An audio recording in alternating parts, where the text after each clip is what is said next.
फजर की दो सुन्नतें अगर कज़ा हो जाती हैं तो वो किस वक्त और किस तरह पढ़नी होती हैं। बहुत सारे लोग ये गलती करते हैं कि उनको फौरन फर्जों के बाद जमात के बाद पढ़ना शुरू कर देते हैं, हालांकि उस वक्त पढ़ना जायज़ नहीं है। और क्या आपको ये पता है कि नबी पाक अलैहिस्सलाम ने इरशाद फरमाया कि ये दो रकतें इस दुनिया और दुनिया में जो कुछ है उन सब से बेहतर है। इसकी तफसील तवज्जो से सुन लीजिएगा। ये बात याद रखें, फजर की अगर दो सुन्नतें किसी की छूट जाती हैं या फिर पूरी नमाज बिलफर्ज कज़ा हो जाती है, नींद की वजह से वो लेट उठा, सूरज निकलने के बाद उसने दो सुन्नतों की भी कज़ा करनी होती है।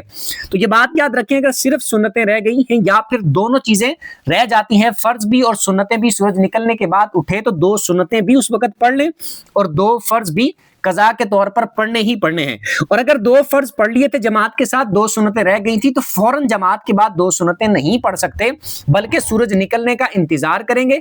जब सूरज निकल जाए तो उस वक्त आप उन दो रकतों को अदा कर लें। हालांकि उसूल और कायदा यह होता है कि सुन्नतों की कज़ा नहीं होती, लेकिन फजर की सुन्नतों की चूंकि फजीलत बहुत ज्यादा है और इसकी ताकीद नबी पाक अलैहिस्सलाम ने बहुत ज्यादा इरशाद फरमाई है, इस वजह से इनके बारे में हुक्म यह है कि आप सूरज निकलने के बाद इनको अदा कर लें।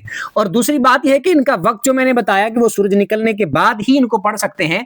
फजर की नमाज के या दो फर्जों के या जमात के फौरन बाद इनको नहीं पढ़ सकते। कुछ सीखने को मिला हो तो कमेंट में बता दीजिएगा और सवाब की नीयत से दूसरों के साथ शेयर भी कर दीजिएगा और कमेंट में आप अपना सवाल पूछ सकते हैं।